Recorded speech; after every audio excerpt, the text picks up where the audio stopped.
গুৱাহাটী মহানগৰীতে সীমাবদ্ধ হৈ থকা নাই।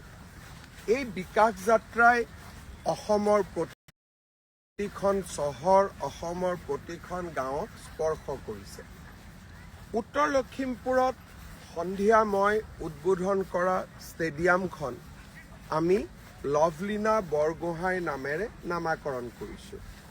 আপোনালোকক প্ৰথম মই এই ষ্টেডিয়ামখন আপোনালোকক কিয় দেখুৱাবলৈ চেষ্টা কৰিছোঁ তাৰ বিষয়ে মই আপোনালোকক বুজাবলৈ চেষ্টা কৰিম।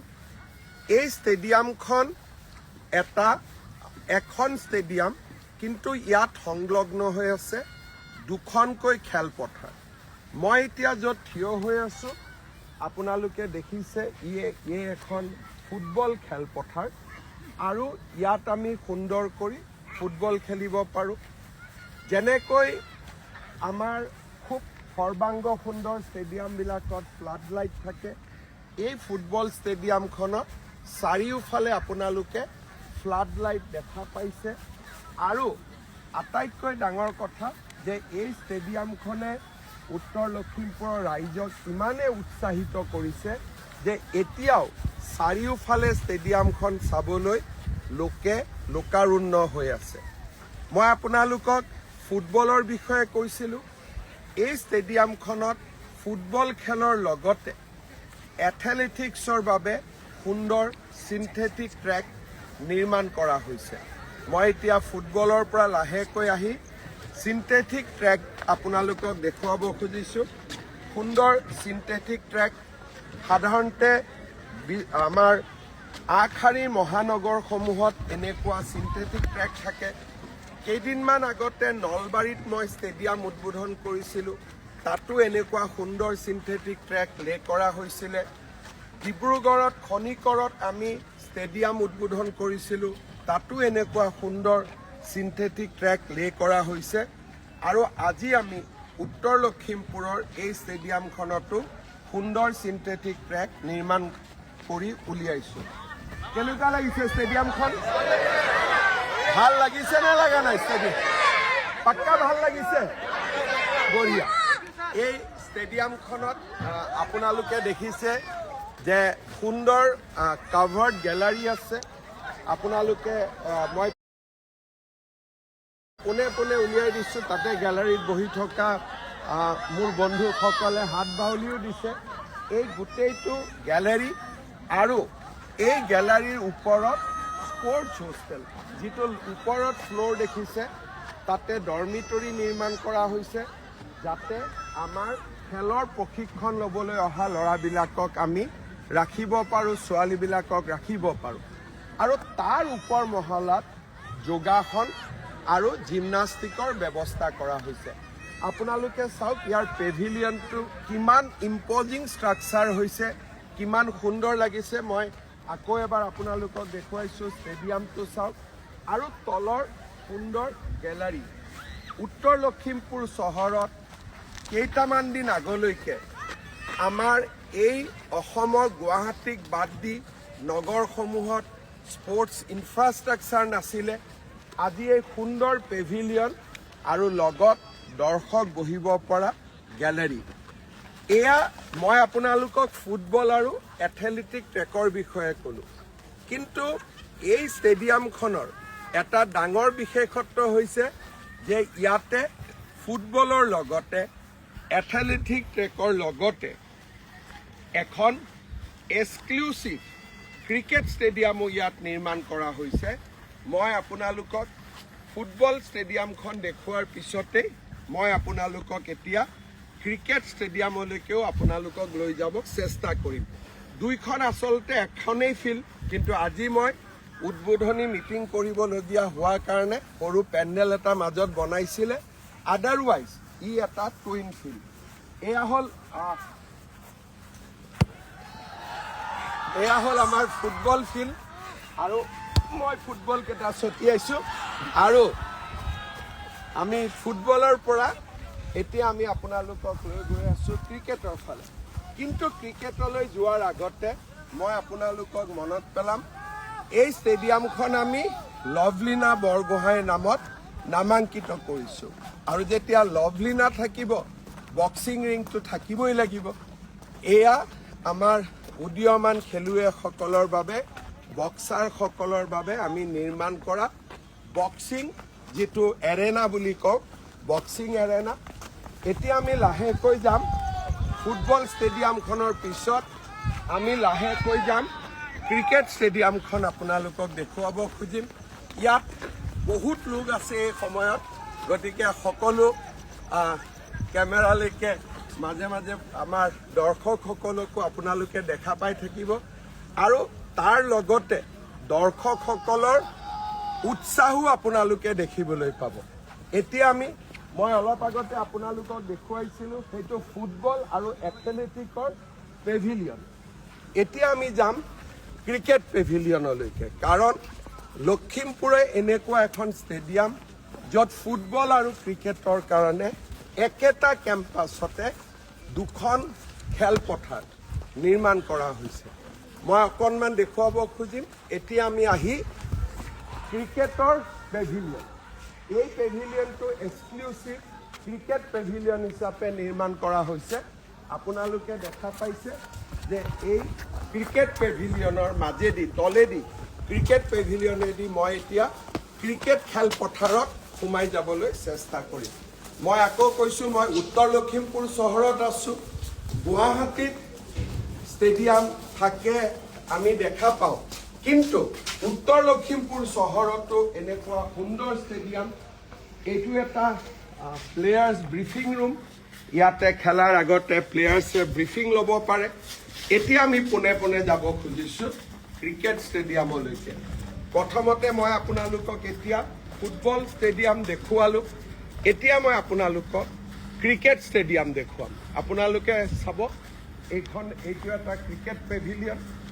ক্ৰিকেট পেভিলিয়নৰ পিছত ক্ৰিকেট ষ্টেডিয়ামৰ গেলাৰী। প্ৰায় 5000 লোকে আজিৰ দিনটোত ইয়াত বহি ক্ৰিকেট খেল খেলিব পাৰে, ক্ৰিকেট খেল চাব পাৰে। কিন্তু আমি প্ৰভিজন ৰাখিছোঁ আৰু 5000 দৰ্শক বহিব পৰা গেলাৰী যাতে আমি নিৰ্মাণ কৰিব পাৰোঁ। এইখন হ'ল সুবিশাল ক্ৰিকেট ষ্টেডিয়াম। আগত মই আপোনালোকক দেখুৱাইছিলোঁ ফুটবল ষ্টেডিয়াম, এথলেটিক ট্ৰেক। এইবাৰ মই আপোনালোকক দেখুৱাইছোঁ ক্ৰিকেট ষ্টেডিয়াম। আৰু এইখন ক্ৰিকেট ষ্টেডিয়াম ইণ্টাৰনেশ্যনেল মানদণ্ডত নিৰ্মাণ কৰা হৈছে। কিমান ধুনীয়া ক্ৰিকেট পিচ ইয়াতে নিৰ্মাণ কৰা হৈছে আপোনালোকে চাব পাৰে। ইমান সুন্দৰ ক্ৰিকেট পিচ ইয়াত নিৰ্মাণ কৰা হৈছে।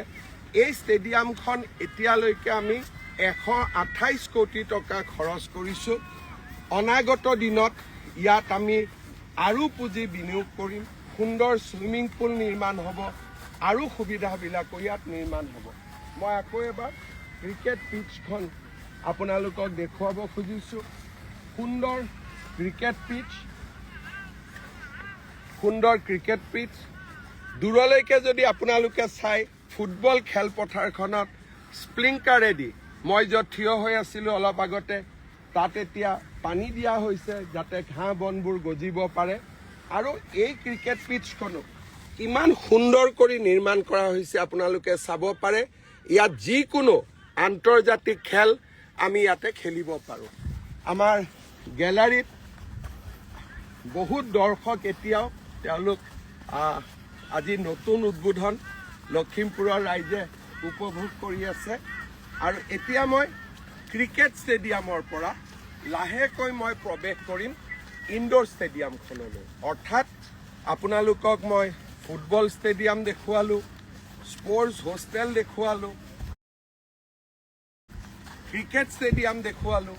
এতিয়া লখিমপুৰৰ এই স্পৰ্টছ কমপ্লেক্সত তৃতীয় যিটো বিন্দু মই আপোনালোকক দেখুৱাব খুজিম, সেয়া হৈছে ইনডোৰ ষ্টেডিয়াম। কেইটামান দিন আগতে আমি ডিব্ৰুগড়ত যি ষ্টেডিয়াম নিৰ্মাণ কৰিছিলোঁ খনিকৰত, তাতো এনেকুৱা আটাইবোৰ ব্যৱস্থা আছিলে। নলবাৰীত আমি ষ্টেডিয়াম নিৰ্মাণ কৰিছোঁ, তাতো এনেকুৱা ব্যৱস্থা আছে। যোৰহাটত এনে সুন্দৰ ষ্টেডিয়াম নিৰ্মাণৰ কাম চলি আছে। ধেমাজিত ষ্টেডিয়াম নিৰ্মাণৰ কাম প্ৰায় শেষ হৈছে। তেজপুৰত ষ্টেডিয়াম নিৰ্মাণৰ ব্যৱস্থা কৰা হৈছে অৰ্থাৎ অসমৰ বঙাইগাঁৱত ষ্টেডিয়াম নিৰ্মাণৰ কাম ব্যৱস্থা কৰা হৈছে অসমৰ প্ৰতিখন জিলা সদৰতে আমি এনে সুন্দৰ ষ্টেডিয়াম নিৰ্মাণ কৰিব খুজিছোঁ কাৰণ মই বিশ্বাস কৰোঁ অসমৰ বিকাশ যাত্ৰা খালি গুৱাহাটীতে সীমাবদ্ধ থাকিব নালাগে অসমৰ চুকে কোণে বিয়পি পৰিব লাগে আপোনালোকে জানি ভাল পাব বৰাক উপত্যকাৰ হাইলাকান্দি কৰিমগঞ্জ শিলচৰ ষ্টেডিয়ামকো পূৰ্ণাংগ কৰাৰ বাবে আমি পুঁজি আগবঢ়াইছিলোঁ এতিয়া আপোনালোকে চাওক মই আপোনালোকক লৈ যাব খুজিছোঁ লখিমপুৰৰ নৱনিৰ্মিত ষ্টেডিয়ামৰ টেবুল টেনিছ 4খন টেবুল টেনিছ কোৰ্ট আমি ইয়াতে স্থাপন কৰিব পাৰিছোঁ অলপ টেবুল টেনিছ মই আপোনালোকক অকণমান দেখুৱাই দিছোঁ বলটো মই এবাৰ লৈছোঁ আপোনালোকৰ পৰা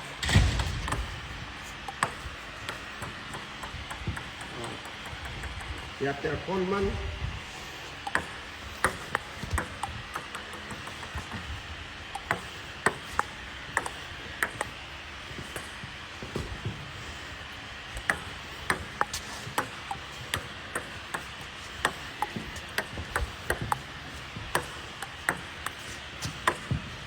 মই বেডমিণ্টন খেলিব পাৰোঁ টেবুল টেনিছ ইমান ভালকৈ খেলিব নোৱাৰোঁ তথাপিতো টেবুল টেনিছ দেখুৱালোঁ নৱনিৰ্মিত ষ্টেডিয়ামৰ এইখন হ'ল বেডমিণ্টন কোৰ্ট এতিয়া আপোনালোকক দুটা বেডমিণ্টনৰ শ্বট মাৰিও মই দেখুৱাইছোঁ